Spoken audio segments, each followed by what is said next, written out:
If you've ever been driving down the highway at like 80 miles an hour and suddenly every single warning light on your dashboard flashes red at the exact same time. Oh, that is the worst feeling. Right. The check engine light, the oil pressure, the battery, just all of them. You know, that sudden, terrifying spike of adrenaline? Yeah, you have to figure out instantly if it's just like a software glitch or if the engine is literally about to drop out of the chassis. Exactly.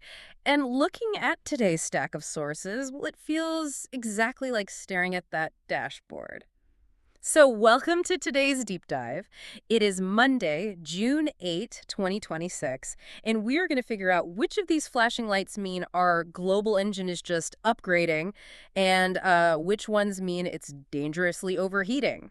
Because right now, I mean, the systems we rely on, whether we're talking about international diplomacy, financial markets, or even just the basic mechanics of how we vote, they are being pushed to their absolute structural limits. The stress tests are, well, they're happening everywhere all at once for you to see. Let's start with the most immediate visceral stress test, which is happening right now on the global stage. Right, the Middle East. Yeah. The April 8 ceasefire framework there hasn't just collapsed, it's practically evaporated. Over the weekend, the IDF struck military sites deep inside Iran. Specifically in Tehran, Isfahan, and Tabriz, I believe. Yes, exactly. And this was a direct follow-up to Israeli attacks on Hezbollah targets in Beirut that unfortunately left 2 people dead, and then Iran retaliated by firing ballistic missiles at Israel. I want to pause on those missiles for a second because the sources note they were reportedly all intercepted. Right. But, the physical interception doesn't actually negate the geopolitical impact. The real escalation here is policy-based. Iran has now formally declared that U.S. bases and Israeli assets across the entire region are legitimate targets. I look at that declaration and I just have to ask about the mechanics of it. Like, does declaring a foreign military base a target fundamentally change the architecture of this conflict? Absolutely. Because a ballistic missile is inherently long-range anyway. Right, it changes the diplomatic geometry completely. When a nation-state declares bases thousands of miles away as open targets, they are instantly expanding the perimeter of the conflict. Wow. Yeah, it's no longer just a border dispute or a localized engagement. You are drawing third-party nations, the ones who host those U.S. bases, directly into the crosshairs. Yeah. So the localized guardrails have completely failed. And the human cost of those guardrails failing is just staggering. I mean, the sources detail apartment buildings in Beirut that have been largely leveled. What's awful? You have displaced families setting up makeshift camps on the beaches and Tyre, and you can really see the desperation and the diplomacy right That's now. interesting. Lebanese President Joseph Aoun is publicly pleading with Israel to pursue ceasefire negotiations. But, and this is key, he's not even asking for a peace agreement. He explicitly clarified that these talks wouldn't constitute full peace. He just wants to stop the immediate bleeding. Which is frankly the definition of a system in crisis. When leaders abandon the pursuit of a long-term resolution just to secure a temporary pause, you know the structural integrity of the region is failing. Yeah. The big takeaway for you here is that our geopolitical borders are expanding rapidly through long-range ballistics and policy declarations making containment almost impossible. So while geopolitical borders are expanding, our biological defenses are facing their own massive stress test right now. The Ebola situation. Right. There's a severe Ebola outbreak currently sweeping through the Democratic Republic of Congo and Uganda. As of June 4, we are looking at 381 confirmed cases and 64 deaths. Yeah. But the detail that makes this a glaring red light on the dashboard is the specific strain. It's the Bundibugyo strain. And that distinction is everything. Unlike the Zaire strain of Ebola, where global health organizations have, successfully deployed ring vaccination strategies to build this sort of biomedical shield around an outbreak. Right, creating a perimeter. Exactly. Yeah. But the Bundibugyo strain has no licensed vaccine available. Which means we are fighting a 21st century outbreak with essentially medieval tools, right? Yeah. Like quarantine and isolation. Yeah, essentially. When you remove the biomedical safety net of a vaccine, you have to rely entirely on logistical containment. You have to physically track every single human interaction. That sounds impossibly expensive. It is. Yeah. That's exactly why the World Health Organization and the Africa CDC just launched a joint $518 million continental response plan. The sheer cost of trying to contain a pathogen through pure logistics rather than immunization is astronomical. It's a really striking parallel. Whether we are looking at the Middle East or Central Africa, The international community is being forced to mount these incredibly expensive, massive interventions just to prevent a catastrophic spillover. Yeah. It feels like we are pouring endless resources into merely mitigating physical risks. Right. But if you pivot to the tech and financial markets right now, you see the exact opposite behavior. The markets aren't mitigating risk at all. They are actively embracing massive, unprecedented financial risk to build the infrastructure of the future. And that transition is giving everyone absolute whiplash. Because on Friday, the NASDAQ dropped 4%. Which is huge. It doesn't sound like much until you realize that single drop erased $1 trillion in semiconductor market value. $1 trillion just wiped out before the weekend. Insane. But then, today, Monday, the market stages this hesitant kind of partial recovery. NASDAQ is up 1.7%, the S&P is up 1.0%, though the Dow edged down just a tiny fraction at 0.15%. Why are semiconductors suddenly acting like meme stocks? Because the market is finally waking up to the physical limitations of artificial intelligence. Right. For the last few years, AI has been treated as this magical, limitless software. Right. But software requires hardware. AI requires an unfathomable amount of raw compute power, which means millions of physical semiconductor chips running inside massive data centers, drawing terrifying amounts of electricity. So the Friday drop was a reality check. Exactly. The trillion-dollar wipeout was the market realizing that scaling AI is a massive, capital-intensive construction project with heavily delayed returns. It's not just a software update. And nothing proves your point more than what Google announced today. Yeah. Against this incredibly volatile backdrop, Google is raising $80 billion in equity. $80 billion. It's staggering. Just to fund data center expansion and AI computing capacity. That is the GDP of a small country. But look at the specific environmental pledge attached to that $80 billion. They also announced a goal to be water positive across their data centers by 2030. I need you to explain the mechanics of that because I know AI servers get hot, but what does being water positive actually mean in this context? Think of a massive AI data center like a nuclear reactor. It generates so much heat that you need millions of gallons of fresh water to cool the servers down so they don't literally melt. Oh, wow. Yeah, but taking that much water out of local municipalities causes massive friction with the communities. So being water positive means Google is pledging to put more usable water back into the local ecosystems than their cooling towers evaporate. That's quite a promise. They are making this pledge because they know water, not code, not chips, but physical water, is rapidly becoming the primary bottleneck for the future of AI. So they are building the engine room, and they have to make sure they can cool the engine. Meanwhile, Apple is completely redesigning the car itself. Right. WWDC is today. Today is Apple's WWDC 2026. Siri AI has officially debuted. But the fascinating part is the engine underneath it. Apple completely rebuilt Siri using a custom Gemini model. Plus, they announced iOS 27, which somehow still supports devices all the way back to the iPhone 12 alongside macOS Golden Gate.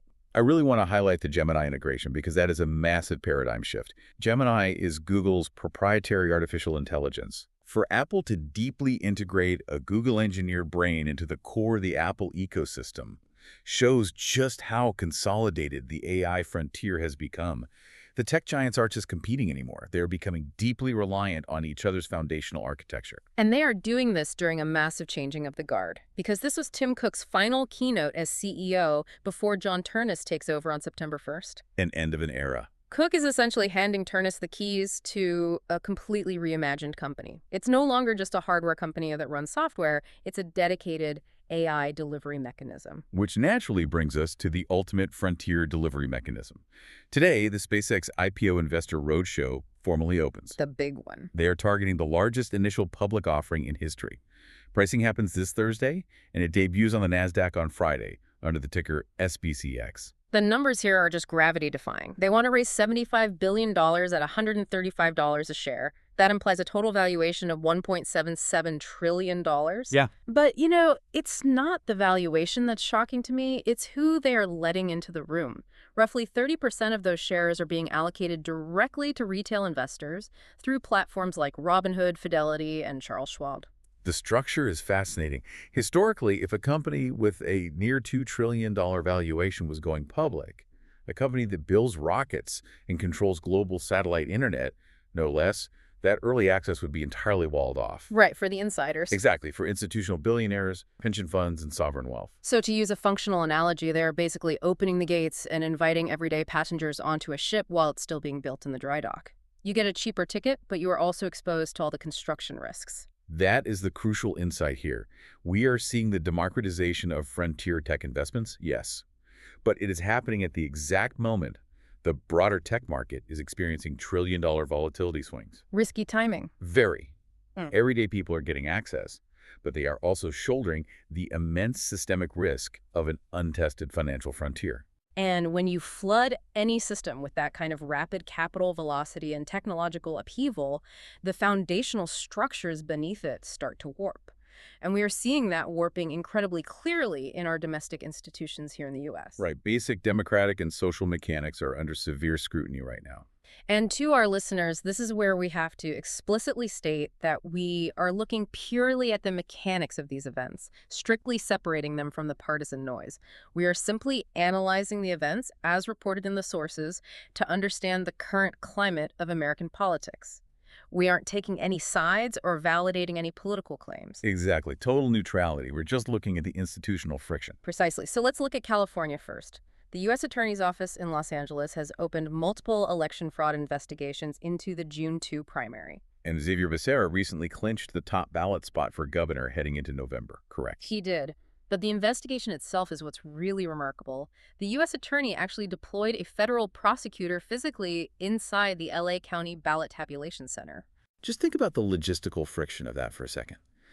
The physical presence of a federal prosecutor inside a local county-level vote tabulation room is highly unusual. Yeah. The system we use to count votes is designed to be highly decentralized and locally managed. When federal oversight steps directly into that local machinery, it signals a deep institutional anxiety about the mechanical integrity of the democratic process itself. And that institutional friction is also happening at the federal level, revolving around something as foundational as the cash in our wallets. The new bill. Yeah. The Treasury Department has proposed placing President Trump's likeness on a brand new $250 bill. The political pushback has been swift, with House Minority Leader Hakeem Jeffries calling it a wannabe king move. Right. But again, setting the politics completely aside for you listeners, why does a proposal like this cause such a visceral systemic shock? Because it messes with a very subtle psychological anchor. American currency historically features long-deceased figures, and that isn't an accident. It's intentional. Right. We put dead figures on our money as a way to symbolize settled, unified national history.